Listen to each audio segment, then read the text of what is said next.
I opened my last podcast on anxious attachment style with a story about a couple that I was seeing.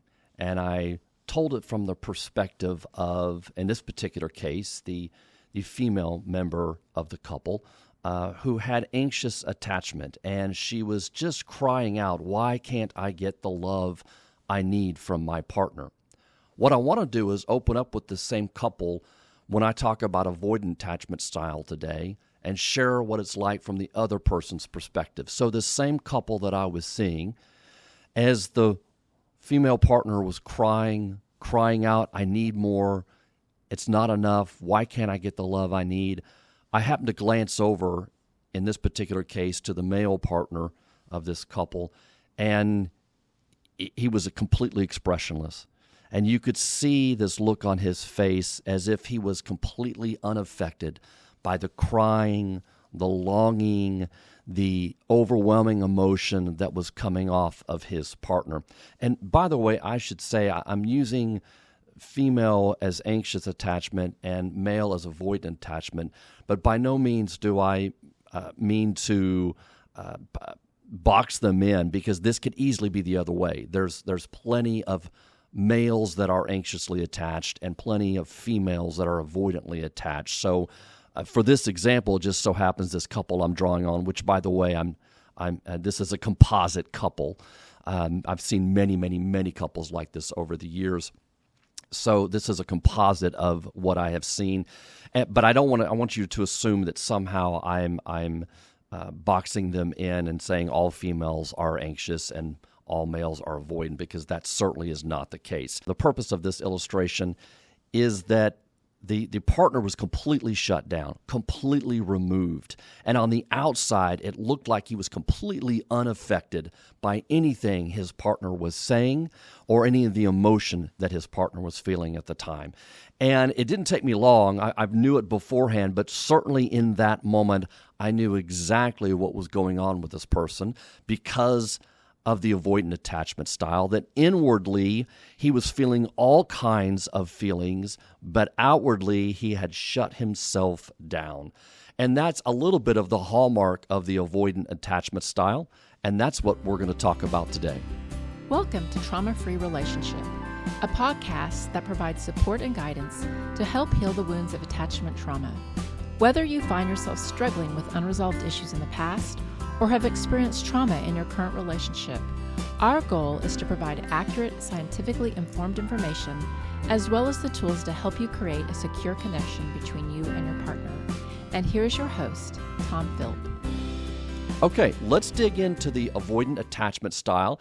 And by the way, just as self-disclosure here, this is actually my style that I have. I don't like conflict. I try to avoid conflict. When my feelings get hurt, I oftentimes shut down. I'll stop talking.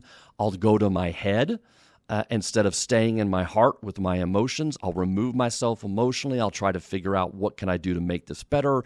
I need time to process and think about things. And these are some of the hallmarks of avoidant attachment style. So, as I mentioned on the previous podcast on anxious attachment, the avoidant attachment style isn't the predominant style of relating all the time in a relationship. It's only when there's a real or perceived threat that when this gets triggered, this is the partner's go-to move. This is what they know. This is what kept them safe when they had rejecting, abandoning, unavailable parents that weren't there for closeness, affection when they needed it. And as a result, this is the adaptation they have created that has kept them safe over time. So this isn't a person who's trying to withhold the love intentionally. This is an individual that is making this move when they feel pressure, when they get triggered, when there's a real or perceived threat to the relationship. This is what they know to do that keeps them safe. So some of what those triggers are may be when the partner overwhelms them with words or emotions. By and large, avoidant people tend to not be as good with their words and their emotions. They tend to use less words and have less emotions. They tend to understand their feelings less and be able to make sense of them than an anxiously attached person does. And this, again, is why we can see so many different cycles that go on. A very common cycle is what we call the pursue withdraw. The anxious person gets triggered in the relationship. They begin to pursue the avoidant attachment style partner who overwhelms them with their emotions and their words, and they begin to shut down, and around they go.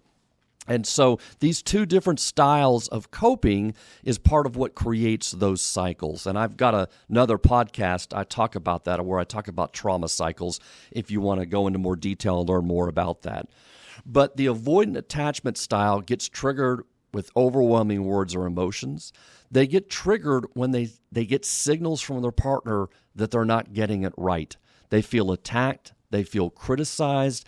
They feel ashamed that somehow they're not loving their partner like their partner needs to be loved. And as a result, they tend to withdraw into themselves. And they do this a couple of different ways. The characteristic of avoidant attachment style means that they have a high avoidance, meaning they then begin to rely solely on their own resources for comfort and for need. And they are really good at self-soothing. So they have low anxiety about the relationship. As opposed to an anxious attachment style that when they get triggered, it actually hyperactivates their attachment needs. In an avoidant attachment style, when they get triggered, what they actually do is deactivate their attachment style. They deactivate their need for attachment altogether. And so they become uber autonomous. They rely on themselves. An island unto themselves, so to speak, is kind of a good slogan for an avoidant attachment style. I don't need anybody. I can do this on my own. I'm fine on my own, and I'm going to build a moat around my castle. I'm going to pull up the drawbridge, and I'm going to be very happy in here by myself. And so avoidant attachment is very much characterized by low anxiety. They don't ruminate. They don't worry about a relationship. They want things to be easy and smooth, but high avoidance. And so when they do get triggered, they tend to deactivate their attachment needs. They rely on self-soothing, and they avoid or downplay any need for closeness and connection with others. As I mentioned briefly, avoidant attachment usually is born out of or comes out of childhood of rejecting, abandoning, or unavailable parents. So when the child is young, they have a normal, natural, it's born into our DNA. We long for closeness. We long for connection. And so if that is not available to us, then we must adapt with that unavailability. The child learns that nobody's there when I long for closeness, when I need that affection. And so as a result, I must adapt to it. And in this particular case, what the child learns to do is to rely solely on themselves. I'll solve my own problems. Emotions aren't necessary because there's nothing I can do with the emotions. There's nobody there to listen or mirror those emotions. So I must rely on my own thinking in order to solve my own problems. And so part of the avoidant attachment style is to often go very cognitive and to be able to solve problems, deal with problems, not ruminate over issues, but rather dive in and attack the problems and solve them so they can move on. They like to avoid the anxiety that problems, especially relationship problems, cause. That is very, very uncomfortable for them because there was no one there to soothe that anxiety when they were young or when they were in a previous relationship for them to be able to do anything with it. So they often avoid that anxiety by shutting it off, compartmentalizing it, and many times they shut down. Again, they become very self-reliant, overly self-reliant, and oftentimes they'll go to the head and they'll do what we call intellectualize. And this is a defensive move. And it makes sense to me I understand why people go to this move. I understand it because I go to this move myself. It's one of the things I like to do. Okay, I'm a smart guy. I can figure this out. Let me just apply my intellect. And I don't need anybody. I'll just think about this. And if I think about this hard enough, I can figure this out. And so oftentimes we will jettison other relationships. We don't reach out for help because we figure, I've got this. I can do this on my own. If I just think about it long enough and hard enough, I can figure this out. Let me also say that this is only about 25% of the general population. So the avoidant attachment style, when we talk about the general population, just the average citizens in any community, this comprises about 25%. I mentioned on my previous podcast with the anxious attachment style that was about 20% of the population. So we're almost quite equal here in terms of the general population. Just as a quick recap, I also mentioned that about 50% of the population had roughly a secure attachment. And part of what that means is when you have a secure attachment is you are more flexible in your attachment style. It doesn't mean you don't ever shut down. It doesn't mean you don't ever get anxious and pursue. It means, depending on the context, you have the flexibility to be able to ebb and flow and use both those styles with your partner. You don't just get stuck in one move. And so when we talk about an avoidant and an anxious attachment, part of what we're talking about here is they don't have that flexibility to be able to move between different styles when they need to be able to raise issues and concerns with their partner and go to their partner in times of anxiousness and in times of need, or also be able to come out of themselves and to reach out and stay emotionally engaged. So there's that flexibility with securely attached people that the avoidant or the anxious attachment style doesn't have. This is their go-to move. They use it almost exclusively, and that's part of what creates those cycles with couples. So about 25% of the general population has this attachment style. Now, what I want to do next is I want to talk about the 5 different relationship areas that this attachment style affects in a relationship. I did this on the anxious attachment style as well, so I'm not going to dive into as much detail describing each area because I really encourage you to go back and listen to the anxious attachment style podcast. Even if that's not your style, it's really good to be able to learn a little bit about what your partner is going through. And if you're anxiously attached, then this is a great one to learn because by and large, you might be with an avoidant attachment, and so learning a little bit about what goes on inside of them is really helpful as well. So as a brief overview, the 5 different areas that this impacts in a relationship is the area of perception of closeness and intimacy. And as I mentioned before, all couples have to negotiate this within their relationship. They have to determine how much closeness can we withstand and how much autonomy can we withstand in the relationship. Oftentimes what happens is when couples first get together, they're very, very close. They do all kinds of things together. But over time, then they tend to loosen that rigid bond a little bit, and they can withstand some sense of autonomy, some sense of separateness within the relationship. For avoidant attachment people, they definitely lean towards more autonomy. The closeness in the relationship might be there in the beginning, but eventually their natural attachment avoidance style is going to come out, and especially in times where they are triggered, and they're going to lean towards more autonomy and less closeness than their partner might want or desire. The second area is the ability to communicate emotions and needs and understand the needs and the emotions of their partner. This is something that can be really difficult for the avoidant attachment style partner, in large part because they have closed off so many of their vulnerable emotions. And because they're not always sure of what they're feeling or have the ability to put their feelings into words, it can be difficult to pick up those needs and those longings from their partner. And so they have difficulty being able to read their partner, being able to understand exactly what their partner might need from them or might be expressing without them interpreting it in a way that is shaming, in a way that makes them feel rejected, or they're getting it wrong, or they are not good enough for their partner. That's how they often filter their partner expressing their wants and needs to them. So being able to pick up on that can be difficult not only within themselves, but between them and their partner as well. The third is the style of responding to conflict. I can't state this enough. Avoidant attachment style individuals hate conflict, and they avoid it like a plague. Their whole goal in life is to avoid conflict. They want smoothness. They want peace. They want harmony.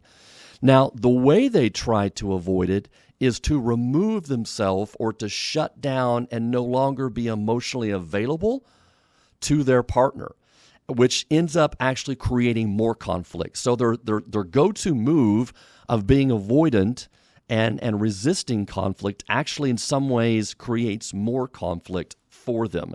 But I understand why they're going to this move, because it's what they have. It's the tools available to them in their toolbox when conflict starts to arise in the relationship. But to their inner core being, they try to avoid conflict as much as possible. And oftentimes that is their goal.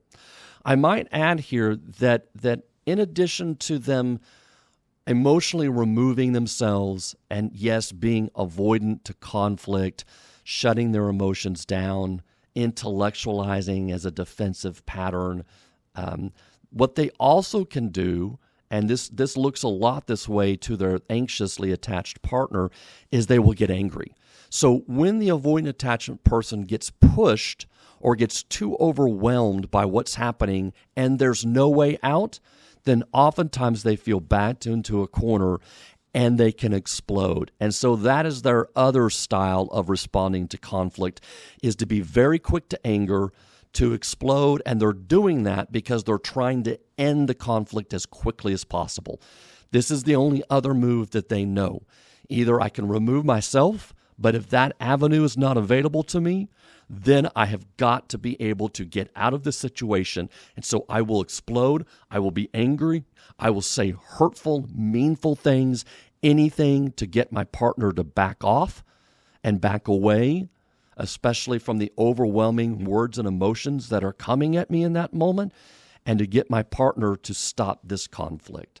So I should mention that they also have another style when pushed to that breaking point for them.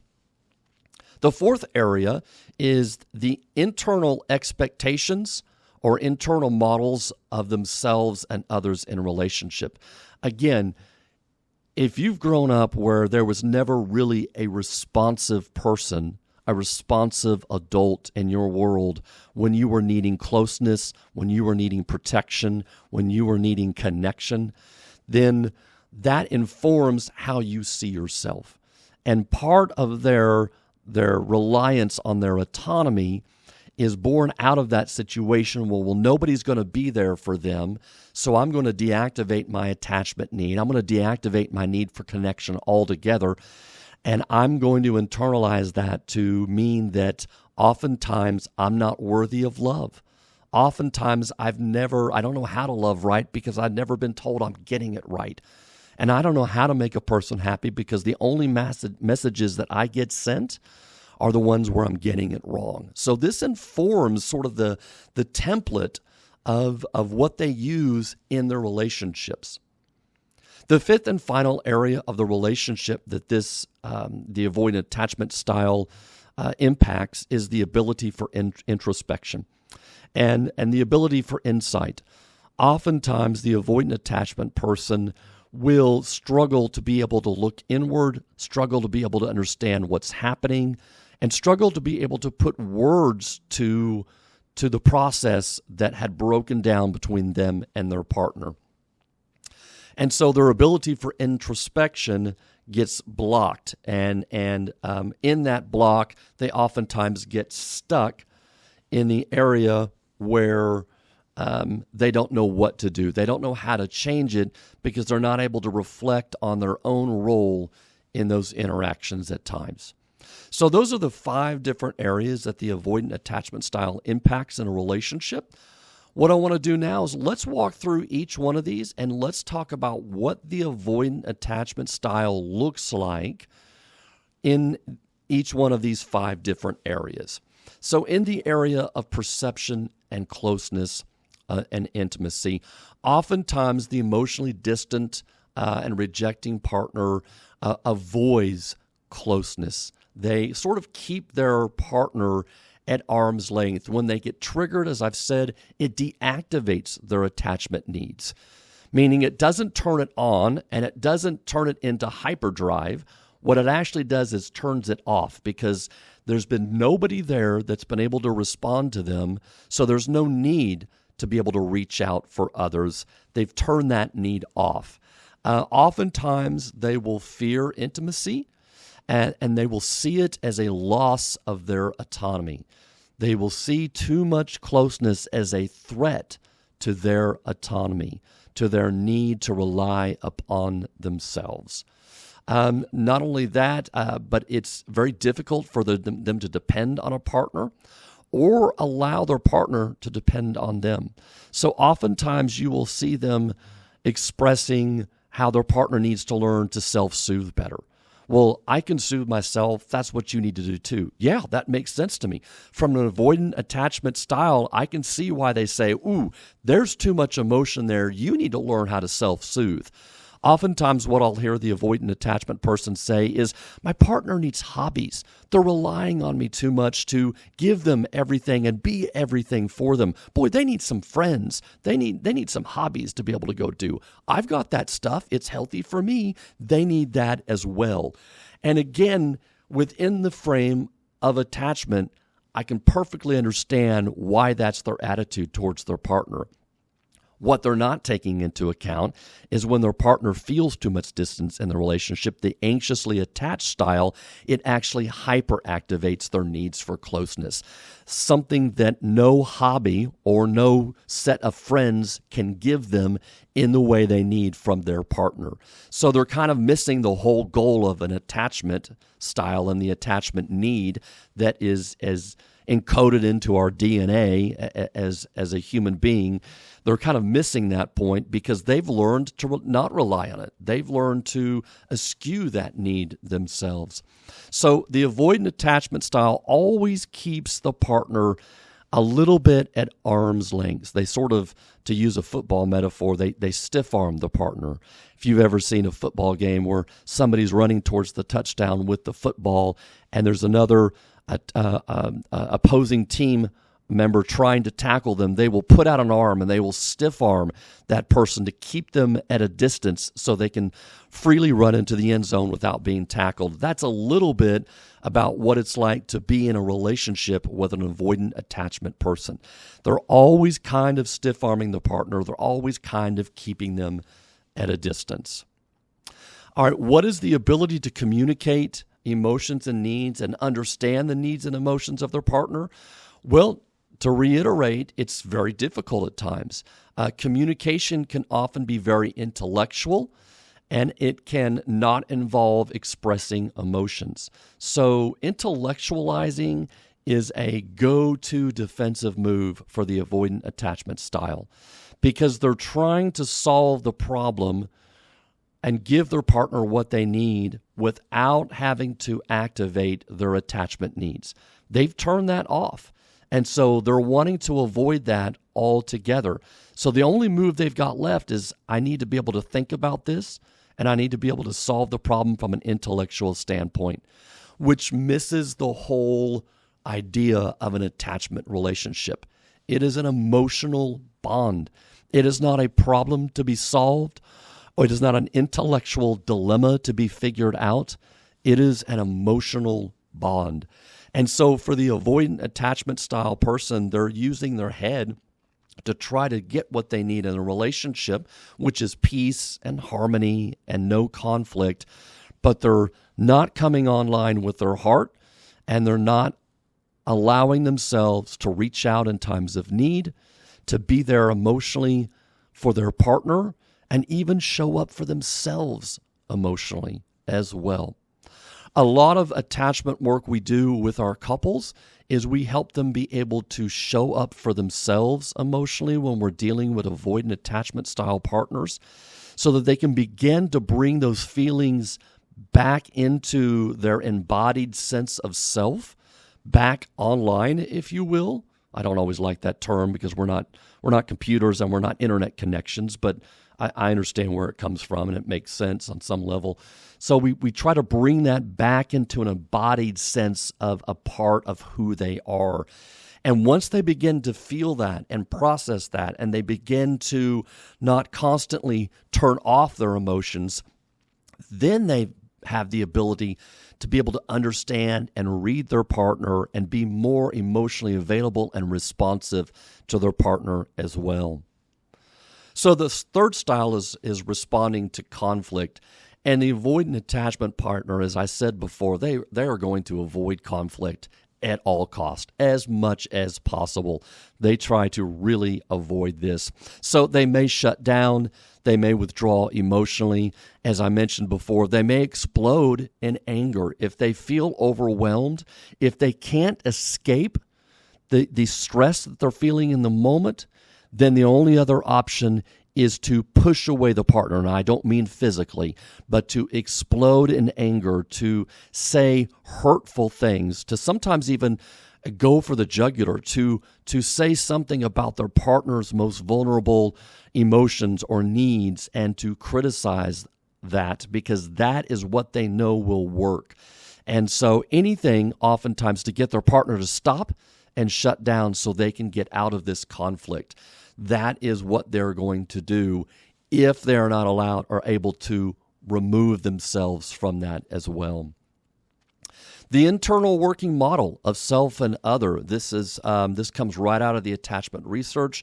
John Bowlby, who created the attachment concept, realized that over time we internalize these patterns of interaction with our parents and with our adult partners. And we tend to play out these patterns implicitly. We don't think that we're doing it. We don't know that we're doing it. It's just what we do because it's what we know to do.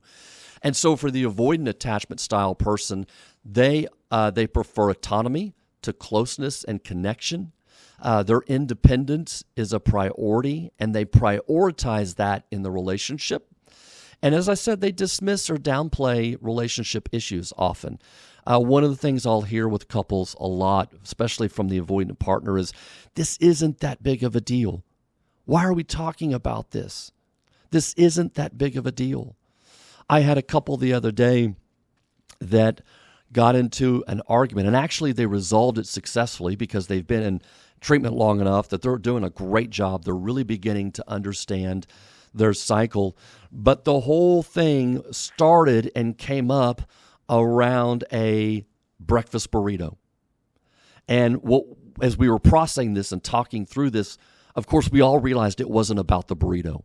What it was about was their ability to express one partner's hurts. The other partner, instead of downplaying that, the avoidant partner in this particular case, was able to step in, hear that their partner was hurting over something that had happened, the issue with the burrito, and they were able to fix the problem. But not just intellectually fix it, they were able to step into the situation and be emotionally available so that that partner could express their hurt, and in a way they were able to be responsive to that. And it was actually a beautiful resolution to the problem. So within all relationships, there's the rupture and repair process, and this particular couple what we call the burrito incident, made a beautiful repair of that. So in this particular case, the avoidant attachment partner is learning how to be more flexible and be more emotionally available instead of downplaying and dismissing and thinking, oh, this is just too much. Why are we making a big deal out of this? This is drama just for the sake of drama. But rather, they're able to start to pick up on their partner's feelings more and being able to attune to those much better. And that is a beautiful example of one partner learning about their particular style and learning to create more flexibility from within themselves so that they create more security in the relationship when they can show up for their partner.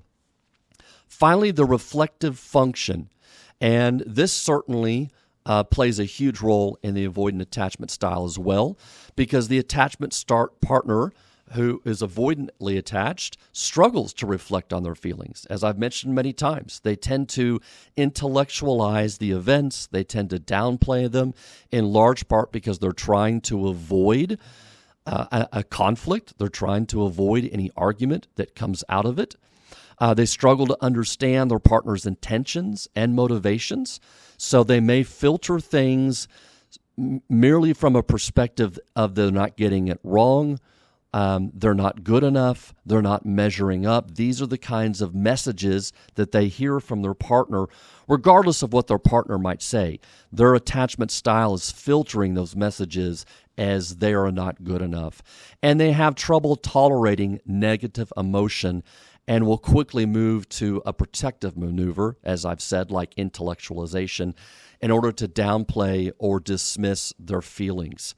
And so being able to reflect on what's happening from an emotional standpoint, the emotional cycle that gets triggered so often with couples, is they have a hard time being able to reflect on what might have caused that, the trigger that allowed them to then move into an avoidant style, and what all that means and looks like and their role in that as well. So that is a little bit about the avoidant attachment style, and it dovetails nicely with the last podcast I did on anxious attachment style as well. And I really encourage you to go back and listen to the podcast Trauma Cycles, because in that podcast, I talk about these two different styles and how when they are meshed together, create these negative cycles that so often come to dominate the relationship in the life of the couple. And one of the first things we do, and I think what makes this podcast a little bit different, is that we're not just talking about trauma from an individual standpoint. We're talking about what does it look like? How does it live and breathe in the life of a person in a relationship with another person?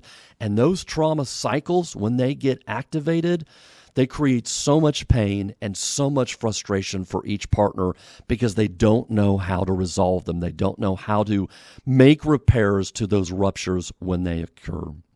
Thank you for listening. I really appreciate it. And please give us feedback. Let us know what you like about this podcast. Let us know what you'd like to hear more of, or something different that I haven't talked about yet about your life and your relationships as it may relate to any trauma you've had. As always, you can follow us on Facebook, you can follow us on Instagram, and you can go to our webpage, which is traumafreerelationship.com. Thank you so much for listening, and we'll be talking to you next time. Thank you for listening to Trauma Free Relationship, a podcast for the healing of attachment trauma. You can find us on Facebook, Instagram, or our website at traumafreerelationship.com. Be sure to look for our next episode on your favorite streaming service.